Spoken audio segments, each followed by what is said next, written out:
तो दोस्तों इस वीडियो में हम centre of mass of some 2D objects, 2D objects मतलब जो शीट से बने हुए हैं। ये जो पेपर है दोस्तों, ये पेपर भी एक 2 डायमेंशनल ऑब्जेक्ट है। ठीक है, तो कुछ 2 डायमेंशनल ऑब्जेक्ट का हम सेंटर ऑफ मास कहाँ पे होते हैं ये पढ़ने वाले हैं। जैसे कि स्क्वायर, रेक्टेंगल, ट्रायंगुलर प्लेट, इनका सेंटर ऑफ मास कहाँ पे होता है। तो सबसे पहले देखते हैं दोस्तों हम यहाँ पे स्क्वायर प्लेट। दोस्तों ये एक स्क्वायर प्लेट है 2 डायमेंशनल, जिसकी साइड है ए यहाँ पे। तो इसका सेंटर ऑफ मास कहाँ पे होता है। इसका सेंटर ऑफ मास होता है दोस्तों एग्जैक्टली यहाँ पर, जिसका इस एज से डिस्टेंस होता है a/2 और इस एज से डिस्टेंस होता है a/2।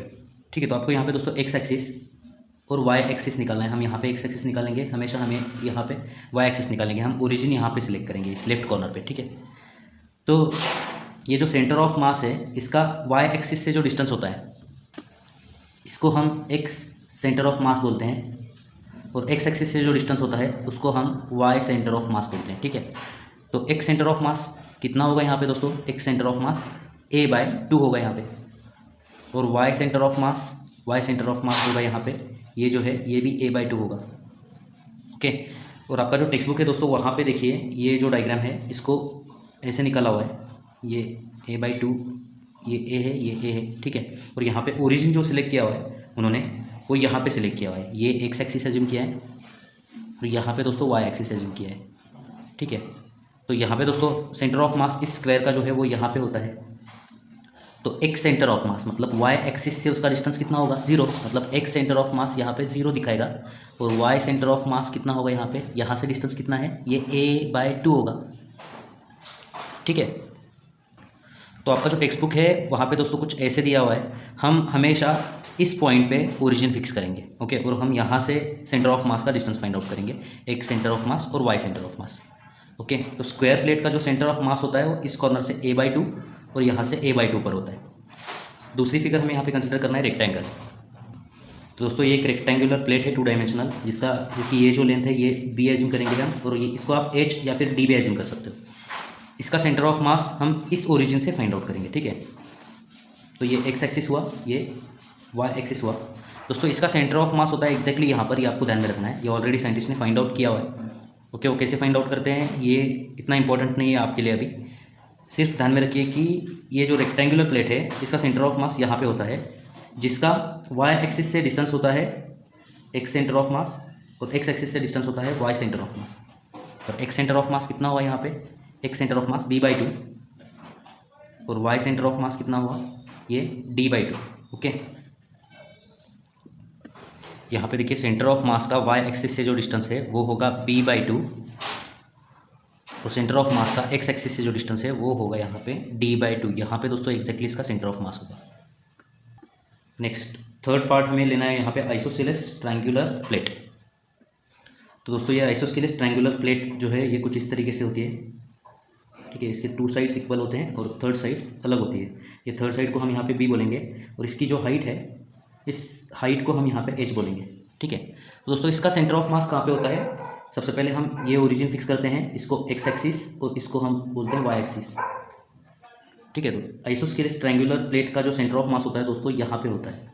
ओके, तो वाई एक्सिस से उसका डिस्टेंस कितना हुआ, वाई एक्सिस से डिस्टेंस ये b है तो ये b/2 होगा, तो एक्स सेंटर ऑफ मास हुआ b/2, और दोस्तों यहाँ से जो डिस्टेंस होता है उसका वो आपको यहाँ पे ध्यान में रखना है, वो होता है वाई सेंटर ऑफ मास, और वो कितना होता है ये आपको यहाँ पे ध्यान में रखना है, ये होता है h/3। ये जो हाइट है इसको डिवाइडेड बाय 3 करना है आपको, h/3 के ऊपर होता है, यहाँ से h/3 के ऊपर होता है।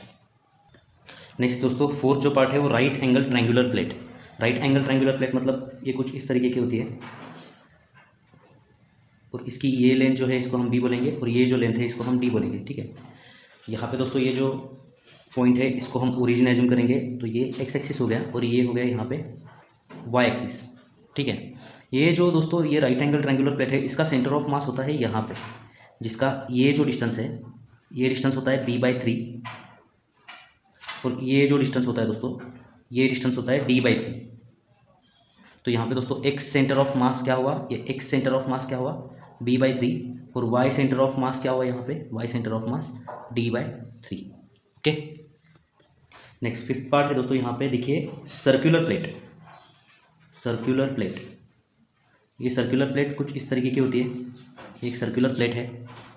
ठीक है, तो यहाँ पे दोस्तों हम ओरिजिन, यहाँ पे हम इसको हॉरिजॉन्टल टेंजेंट निकालेंगे, यहाँ पे हम वर्टिकल टेंजेंट निकालेंगे, और ये जो पॉइंट है इसको हम ओरिजिन एज्यूम करेंगे। तो ये एक्स एक्सिस हुआ, ये वाई एक्सिस हुआ। ओके, ये सर्कुलर डिस्क का दोस्तों सेंटर ऑफ मास होता है यहाँ पे, जिसका एक्स एक्सिस से डिस्टेंस होता है कितना होगा, अगर इसकी रेडियस आर होगी तो ये डिस्टेंस होगा आर, और ये भी डिस्टेंस कितना होगा, ये भी आर होगा। ओके, तो एक्स सेंटर ऑफ मास कितना होगा दोस्तों यहाँ पे, वाई एक्सिस से सेंटर ऑफ मास का डिस्टेंस कितना हुआ आर, और एक्स एक्सिस से सेंटर ऑफ मास का डिस्टेंस भी कितना हुआ यहाँ पे आर। ओके, तो ये तो हमने देखा दोस्तों यहाँ पे सर्कुलर प्लेट या फिर सर्कुलर डिस्क भी बोल सकते हो। ठीक है, अब देखते हैं 6 यहाँ पे सर्कुलर रिंग।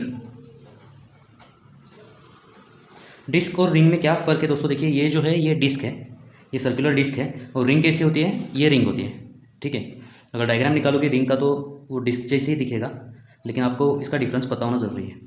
ठीक है, रिंग जो है यहाँ पे मास होता है, और डिस्क के मास जो है यूनिफॉर्मली डिस्ट्रीब्यूट हुआ होता है। ओके, तो सर्कुलर रिंग का भी जो सेंटर ऑफ मास होता है दोस्तों वो यहाँ पे ही होता है। ओके, तो ये एक्स एक्सिस हुआ, मान लेते हैं हम ये एक्स एक्सिस हुआ, और ये वाई एक्सिस है, ये ओरिजिन है, तो यहाँ से ये जो डिस्टेंस होगा ये आर ही होगा, ये भी डिस्टेंस आर ही होगा। तो यहाँ पे x centre of mass r मिल गया हमें, और वाई सेंटर ऑफ मास भी आर मिलने वाला है। ठीक है, ये बहुत ही आसान है ध्यान में रखने के लिए। Next 7th, semi circular disc, semi circular disc. ठीक है, तो ये जो डिस्क है सेमी सर्कुलर मतलब आधी डिस्क, ये आधी डिस्क कुछ ऐसे दिखेगी आपको। ओके, तो इसका सेंटर ऑफ मास कहाँ पे होता है दोस्तों, इसका सेंटर ऑफ मास होता है यहाँ पे। ठीक है, तो ये जो हम बोलते हैं ये एक्स एक्सिस है और ये वाई एक्सिस है, तो इसका डिस्टेंस कितना होता है, ये जो डिस्टेंस होता है दोस्तों यहाँ से ये डिस्टेंस आर ही होगा, तो X centre of mass R होगा इसका यहाँ पे, और जो ये डिस्टेंस है वाई सेंटर ऑफ मास है, यहाँ से इसका जो डिस्टेंस है वाई सेंटर ऑफ मास, ये दोस्तों आपको यहाँ पे ध्यान में रखना है, ये होगा 4r/3π, इतना डिस्टेंस 4r/3π इतना डिस्टेंस होगा, ये जो डिस्टेंस है ये 4r/3π होगा। नेक्स्ट दोस्तों यहाँ पे 3 सेमी सर्कुलर रिंग। ठीक है, तो अभी जो हमने रिंग देखी थी दोस्तों ये जो रिंग है इसकी आधी रिंग। ठीक है, मतलब आपको कैसे दिखने वाला है, आपको इसकी आधी रिंग मतलब ऐसे दिखने वाला है। ठीक है, ये एज नहीं दिखेगी, इसकी आधी रिंग यहाँ से यहाँ तक। इसका सेंटर ऑफ मास कहाँ पे होता है, तो इसका सेंटर ऑफ मास होता है दोस्तों ये मास के नज़दीक यहाँ पे होता है। ओके, तो अगर आप ये एक्सिस एक्स एज्यूम करोगे और ये एक्सिस वाई एज्यूम करोगे, तो वाई एक्सिस से डिस्टेंस कितना हुआ, वाई एक्सिस से डिस्टेंस आर हुआ, ये डिस्टेंस रेडियस जितना हुआ ना, तो एक्स सेंटर ऑफ मास दोस्तों यहाँ पे आर होगा, और जो वाई सेंटर ऑफ मास है मतलब ये जो डिस्टेंस है यहाँ से ये जो डिस्टेंस है ये वाई सेंटर ऑफ मास, ये आपको ध्यान में रखना है दोस्तों, ये Y centre of mass is equal to ये 2r/π होता है। ओके, तो ये डिस्टेंस 2r/π और ये डिस्टेंस होता है r। ओके, तो जब आप इसके ऊपर कुछ एग्जांपल सॉल्व करोगे दोस्तों तब आपको ये समझ में आएगा कि हम क्यों पढ़ रहे हैं। ओके, अब देखते हैं दोस्तों यहाँ पे कुछ examples, how to locate centre of mass of some 2D objects. तो ये 2 डायमेंशनल ऑब्जेक्ट है, टी शेप का है, शीट का बना हुआ है। ठीक है, तो इसका सेंटर ऑफ मास कैसे लोकेट करना है, तो क्या इसका सेंटर ऑफ मास कहाँ पे होता है, ये हम इसका फॉर्मूला हम सीख चुके हैं। नहीं दोस्तों, हमें पता है कि रेक्टेंगल, स्क्वायर, ट्रायंगल, सर्कल, इसका सेंटर ऑफ मास कहाँ पे होता है ये हमें पता है, लेकिन ये टी सेक्शन का सेंटर ऑफ मास कहाँ पे होता है ये पता करना होगा। ठीक है, तो इसके लिए दोस्तों हम ये जो टी सेक्शन है इसको 2 पार्ट्स में डिवाइड करेंगे। तो एक पार्ट होगा ये रेक्टेंगल और दूसरा पार्ट होगा ये रेक्टेंगल। ठीक है, ये इसका डिस्टेंस आपको दिया गया होगा, ये 6 सेंटीमीटर, ये 2 सेंटीमीटर है दोस्तों, ये 2 सेंटीमीटर और ये 4 सेंटीमीटर है। ठीक है, तो इसको हमने 2 पार्ट्स में डिवाइड किया है, एक ये रेक्टेंगल ऊपर वाला इसको 1 नंबर देंगे हम, और ये दूसरा नीचे वाला रेक्टेंगल इसको हम 2 नाम देंगे। ओके दोस्तों, first rectangle plus second rectangle ऐसे मिला के ये टी सेक्शन हुआ है, तो इसका जो फॉर्मूला है एक सेंटर ऑफ मास का वो सेम ही होगा जो हमने ऑलरेडी पढ़ा हुआ है। वो क्या है, m1x1 plus m2x2 divided by m1 plus m2। Okay, और y सेंटर ऑफ मास क्या होता है, ये होता है दोस्तों m1y1 plus m2y2 divided by m1 plus m2। ठीक है, लेकिन ये फॉर्मूला यूज़ करने के लिए सबसे पहले आपको यहाँ पे एक्स एक्सिस और वाई एक्सिस मतलब ओरिजिन फिक्स करना होगा। तो हमेशा दोस्तों हम क्या करते हैं, यहाँ पे जो नीचे वाली लाइन होती है वहाँ से हम हॉरिजॉन्टल लाइन बनाएंगे। ठीक है, ये हॉरिजॉन्टल लाइन बना दी, और यहाँ पे लेफ्ट मोस्ट साइड पे जो वर्टिकल लाइन होगी वहाँ से वर्टिकल लाइन बनाएंगे हम। ये ओरिजिन फिक्स करेंगे, ये एक्स एक्सिस और ये वाई एक्सिस बोलेंगे हम। ठीक है, और ये जो टी सेक्शन है इसका सेंटर ऑफ मास यहाँ पे कहीं तो होगा, तो उसका जो डिस्टेंस है वाई एक्सिस से दोस्तों इसको हम बोलते हैं x centre of mass. Okay, और वो निकालने का फॉर्मूला है दोस्तों यहाँ पे m1x1 plus m2x2 divided by m1 plus m2। Okay, और उसका जो डिस्टेंस है वो एक्स एक्सिस से होता है वो होता है वाई सेंटर ऑफ मास, और वो निकालने का फॉर्मूला है m1y1 plus m2y2 divided by m1 plus m2। तो यहाँ पे m1 और m2 क्या है दोस्तों, m1 मतलब इसका मास जो आपको दिया जाएगा, यहाँ पे इस एग्जांपल में हम यहाँ पे एज्यूम करते हैं ये 3 kg दिया हुआ है आपको, और m2 मतलब इसका मास, ये जो प्लेट है इसका मास भी आपको दिया गया है, ये है 2 kg। ठीक है, लेकिन दोस्तों एक क्वेश्चन है यहाँ पे, ये x1 x2 और y1 y2 क्या है। ओके, तो दोस्तों हमें ये जो रेक्टेंगल है इसका सेंटर ऑफ मास पता है, इसका सेंटर ऑफ मास यहाँ पे होगा। ओके, तो इसका जो सेंटर ऑफ मास है उसका y एक्सिस से जो डिस्टेंस है ये होता है x1, और उसका जो है x एक्सिस से जो डिस्टेंस होता है, ये जो डिस्टेंस है यहाँ पे देखिए मैं दिखाता हूँ, ये जो डिस्टेंस है ये होता है y1।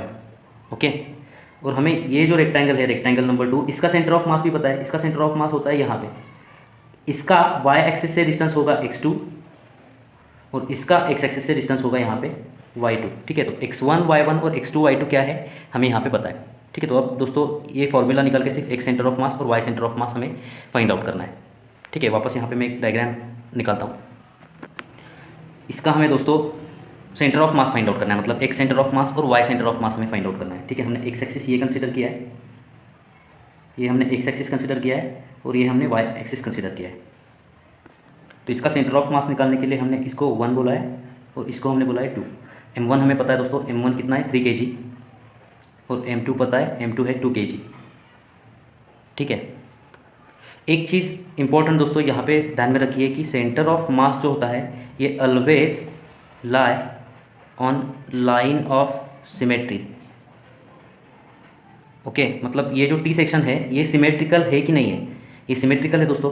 किस लाइन के अबाउट ये सिमेट्रिकल है, अगर इस टी सेक्शन को आप अगर ऐसे कट करते हो तो 2 इक्वल पार्ट्स मिलेंगे ना आपको, तो ये लाइन ऑफ सिमेट्री है। ऐसे कट करोगे तो 2 इक्वल पार्ट मिलेंगे आपको, सिमेट्रिकल पार्ट मिलेंगे, तो ये लाइन ऑफ सिमेट्री है। तो सेंटर ऑफ मास हमेशा इस लाइन के ऊपर होगा। तो ये जो टी सेक्शन है दोस्तों इसका सेंटर ऑफ मास इस लाइन के ऊपर होगा। वैसे तो हम फाइंड आउट करने ही वाले हैं एक्स सेंटर ऑफ मास और Y centre of mass, X axis से और वाई एक्सिस से डिस्टेंस हम लोग यहाँ पे फाइंड आउट करने वाले हैं ये फॉर्मूले का यूज़ करके। उसके लिए हमें m1 पता है, m2 पता है। अब फाइंड आउट करते हैं दोस्तों x1 x2 y1 y2। ठीक है, x1 y1 क्या होता है, इसका सेंटर ऑफ मास जो है वो मान लेते हैं कि हम यहाँ पे हैं, यहाँ पे होगा ना, इसका सेंटर ऑफ मास यहाँ पे होगा। ये 2 सेंटीमीटर है, ये 6 सेंटीमीटर है, ये यहाँ पे देखिए ये 4 सेंटीमीटर है, और ये जो है ये 2 सेंटीमीटर है, ये आपको दिया जाएगा एग्जाम में। इसका सेंटर ऑफ मास यहाँ पे, तो ये जो डिस्टेंस है ये x1 होगा, और ये जो डिस्टेंस है ये y1 होगा। तो x1 कितना है दोस्तों, यहाँ पे ये 6 सेंटीमीटर है, तो ये 3 सेंटीमीटर हुआ, तो x1 आपको मिल चुका है 3 सेंटीमीटर। और y1 ये डिस्टेंस कितना है दोस्तों, ये 4 है, और ये डिस्टेंस कितना होगा, ये 2 है, तो इसका हाफ होगा 1, सो ये यहाँ से यहाँ तक 5 होगा। ठीक है, तो y1 आपको मिल चुका है 5 सेंटीमीटर। फिर x2 y2 का मतलब क्या है कि ये जो 2 रेक्टेंगल है इसका सेंटर ऑफ मास यहाँ पे होगा, उसका डिस्टेंस y एक्सिस से x2 और x एक्सिस से y2। तो x2 कितना है दोस्तों, x1 जितना ही होगा 3 सेंटीमीटर, और y2 कितना होगा, ये 4 सेंटीमीटर है, तो y2 कितना होगा यहाँ पे 2 सेंटीमीटर होगा। अब सभी वैल्यूज़ आपको पता है दोस्तों, x सेंटर ऑफ मास आपको फाइंड आउट करना है और y centre of mass find out करना है। ठीक है, तो x सेंटर ऑफ मास कितना आने वाला है दोस्तों, जैसे कि मैंने आपको बताया कि ये जो टी सेक्शन है इसका सेंटर ऑफ मास इस पे ही लाई होगा, इस लाइन पे होगा, तो x सेंटर ऑफ मास इतना ही आएगा, 3 सेंटीमीटर ही आने वाला है। ठीक है, फाइंड आउट करने की वैसे ज़रूरत नहीं, लेकिन यहाँ पे मैं आपको सिर्फ बताता हूँ कि x centre of mass 3 centimetre कैसे आता है ये फॉर्मूला यूज़ करके। ओके, तो m1 कितना है दोस्तों 3, x1 कितना है यहाँ पे 3, प्लस m2 है यहाँ पे 2 इंटू x2 कितना है 3, divided by m1 plus m1 3 plus 2 5, so 3 into 3 9 plus 6 divided by 5, 9 plus 6 15 divided by 5 कितना हुआ दोस्तों 3 सेंटीमीटर। ठीक है, तो x सेंटर ऑफ मास आपको मिल चुका है 3 सेंटीमीटर। ओके, तो x सेंटर ऑफ मास मतलब ये मिल चुका है, x centre of mass 3 centimetre, मतलब जो सेंटर ऑफ मास होगा वो इस लाइन पे होगा, इसका मतलब है। अब x एक्सिस से उसका डिस्टेंस फाइंड आउट करते हैं। ओके, उसको हम बोलते हैं y सेंटर ऑफ मास। यहाँ पे ऑलरेडी फॉर्मूला है तो हम यहाँ पे यूज़ करेंगे। फॉर्मूला क्या है देखिए दोस्तों, m1 y1 plus m2 y2, m1 कितना है 3, y1 5, 3 into 5 15, plus m2 y2 2, y2 2 4, 2 into 2 4 divided by m1 plus m2 3 plus 2 5। सो ये क्या हुआ दोस्तों यहाँ पे 19 डिवाइडेड बाई 5, तो इसका आंसर क्या मिलेगा आपको, देखिए 3.8 सेंटीमीटर। ठीक है, इसका मतलब क्या है कि ये जो टी सेक्शन है दोस्तों इसका जो सेंटर ऑफ मास है वो x एक्सिस से यहाँ से 3.8 3.8 सेंटीमीटर पे होगा। ओके, 3.8 सेंटीमीटर पे होगा, मतलब यहाँ पे कहीं तो इसका सेंटर ऑफ मास होगा। ओके, मतलब ये टी सेक्शन है, ये जो है ये टी सेक्शन है, इसका जो सेंटर ऑफ मास है वो यहाँ पे है दोस्तों, यहाँ पे है। ठीक है, ये एक्स एक्सिस और ये वाई एक्सिस, मतलब एक्स एक्सिस से ये जो डिस्टेंस है, ये डिस्टेंस 3.8 है, और वाई एक्सिस से ये जो डिस्टेंस है ये 3 सेंटीमीटर है। हमने ये जो टी सेक्शन है इसका सेंटर ऑफ मास यहाँ पे फाइंड आउट कर लिया है। ओके, तो यहाँ पे दोस्तों एक एग्जांपल हमने सेंटर ऑफ मास के ऊपर लिया है, और कुछ एग्जांपल्स हम दोस्तों नेक्स्ट वीडियो में सॉल्व करेंगे। तो मिलते हैं दोस्तों आपसे अगली वीडियो में, तब तक के लिए धन्यवाद।